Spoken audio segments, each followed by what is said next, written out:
Something nobody told me before I retired. I planned for the money. I ran the numbers. I met with advisors. I built the spreadsheet. I did everything they tell you to do. What I didn't plan for was how retirement would feel. And I'm not alone. The National Institute on Aging now ranks retirement among the top 10 most stressful life events, right alongside serious illness and divorce. Not because of money, because of everything else. Let me walk you through what actually happens, not the brochure version, the real one. The honeymoon and why it ends.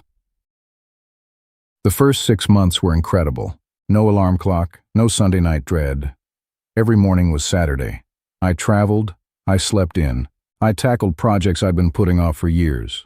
The garage, the garden, the stack of books I swore I'd read someday. I'd earned this.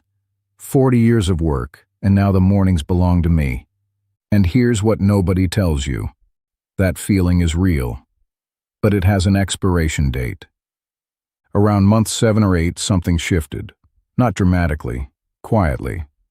The projects I'd been so excited about started feeling less urgent. The freedom that felt so expansive began to feel shapeless.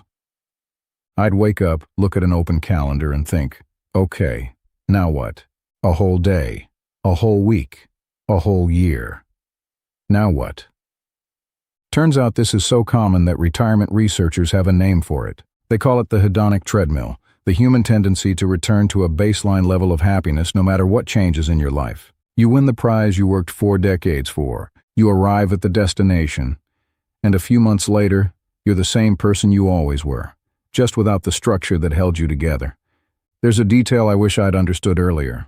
During your working years, your life has an external skeleton. Meetings, deadlines, performance reviews, other people counting on you.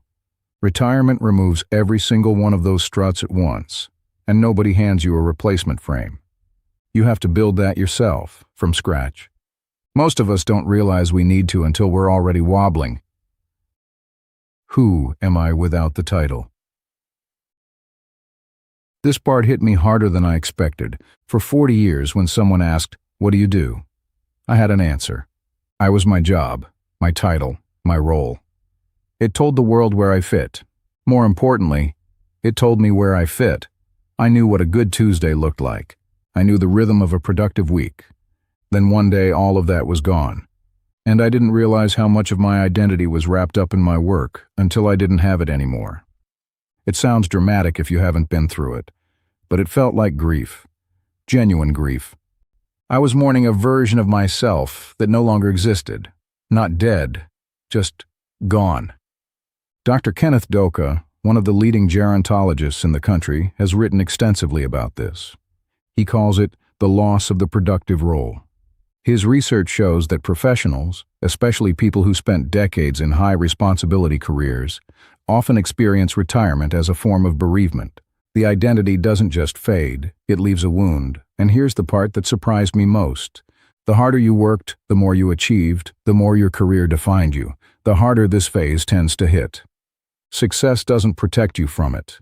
In some ways, success makes it worse. If you're in that space right now, that strange, unsettled feeling that you've lost something you can't quite name, you're not failing at retirement.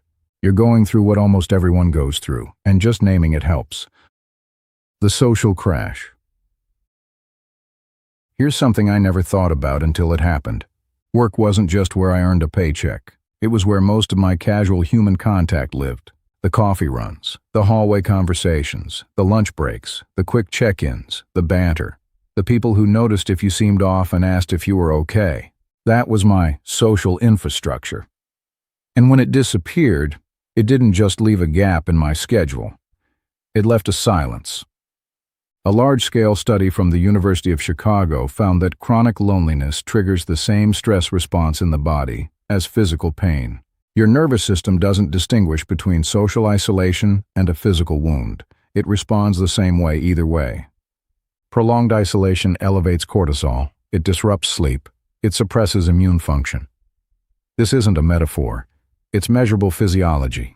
And if you're married, there's another layer that catches almost everyone off guard. Suddenly, 2 people who spent decades navigating around each other's work schedules are in the same house, all day, every day. The routines you built over 30 or 40 years, the morning separations, the evening reunions, the natural rhythm of coming and going, evaporates. Research from the Institute for Family Studies shows retirement is one of the highest risk periods for marital satisfaction. Not because couples stop loving each other, because nobody prepared them for negotiating this much togetherness. You have to intentionally rebuild the rhythm. It doesn't rebuild itself. The weird psychology of no paycheck.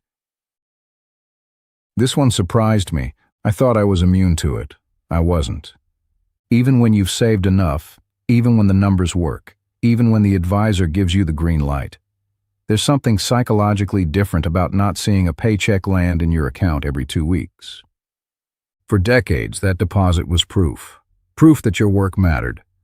Proof that someone valued what you did enough to pay for it. Proof that you were still in the game.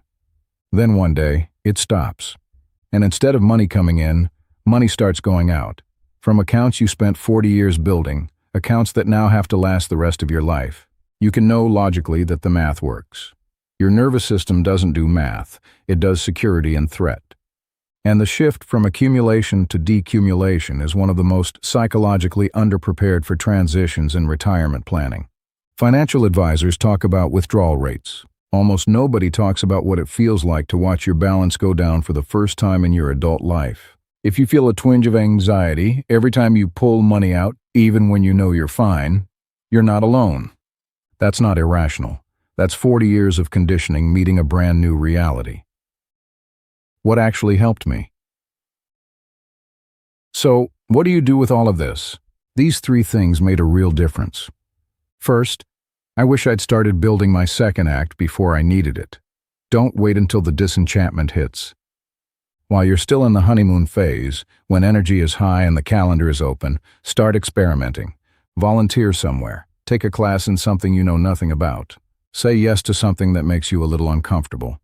The people I've watched transition most smoothly started constructing their post-career identity before the career ended. That overlap matters. Second, treat social connection like a prescription, not a luxury.